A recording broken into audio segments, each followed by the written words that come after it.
if he really was like a bad guy, like why would he say something like that? It doesn't even really make like sense. Like nah, I totally get what you. Wait, hold on a second. My mom's calling me. Hello? Oh, the sink broke again. That's the 4th time this week. And we have no food for the next month? And what are we gonna do now? We'll manage though. We're strong. Is that a Rolex? I've never seen one like that before. Those have to be super rare. How much did you pay for that? Whoa, watch.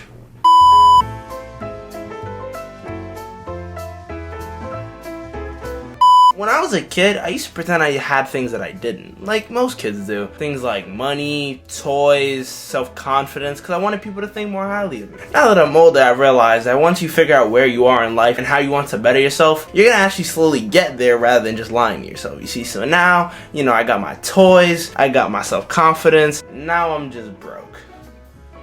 Speaking of broke, I can't wrap my head around it.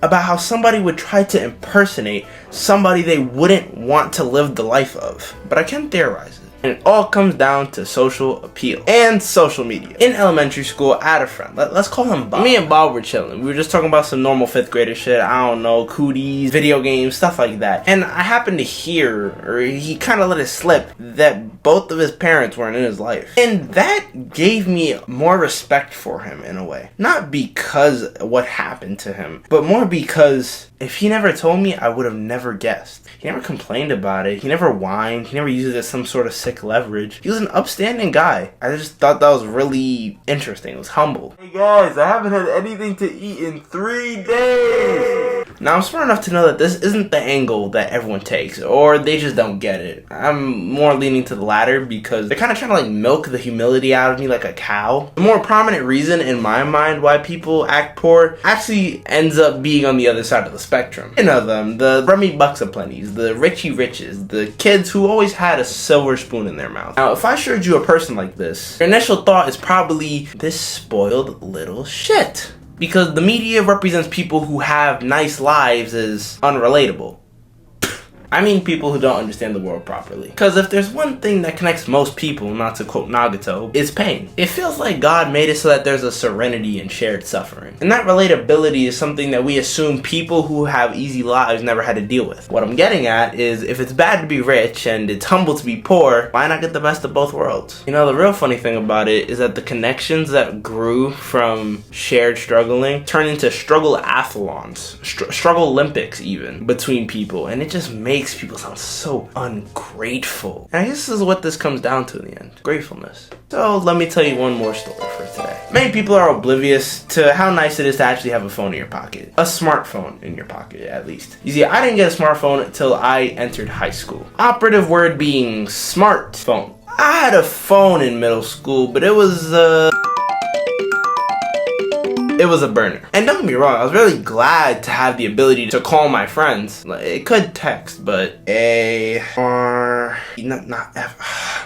The issue was that it was embarrassing to pull out because you could be in a situation like, yo bro, I lost my phone, can you call it for me? Yeah, I got you.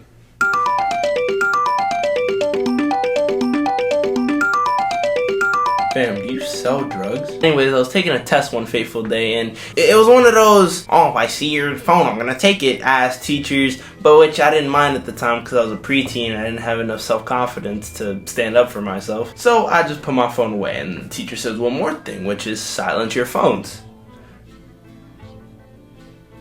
But how though? I didn't see a silence button on that device. It just wasn't there. I was looking and then I'm like, okay, I don't want to get my phone taken, so let me just put it away and hope that nobody calls me. You see, my mistake was that I should have prayed, cause not 5 minutes later, and when the phone rings, it vibrates, and it vibrated out my pocket. Now, the teacher was there to catch that bitch like a fumble. Turnover. And everybody in the class saw it. And as she's trying to fiddle with it, she ends up turning the volume higher. Of course she does. I guess she was a little oblivious to the big red button that stops phone calls. So as she's fiddling with this for a good 30 seconds before she figures it out, well, My son got George Washington's phone number. Yo, why he got a burner? Broke boy, broke boy, broke boy. You see, that part bothered me because I did not have a smartphone because I was poor. I didn't have a smartphone because my parents didn't trust me with a smartphone. So I shouted that out. Hey guys, I'm not too poor for a cell phone, and I don't know what I thought was gonna happen, but what actually happened was that. They laughed at me because they thought I did that shit on purpose. And after that, I didn't have any fight left in me, so I just let it wash over me. Pure sorrow and embarrassment. Needless to say, after that, my phone remained permanently silenced. Hey, but hey, now I have a smartphone now. Life is good. Oh, wow, that is really embarrassing. Have a good day, y'all. I gotta go deal with this. Hold on 1 second. Bye.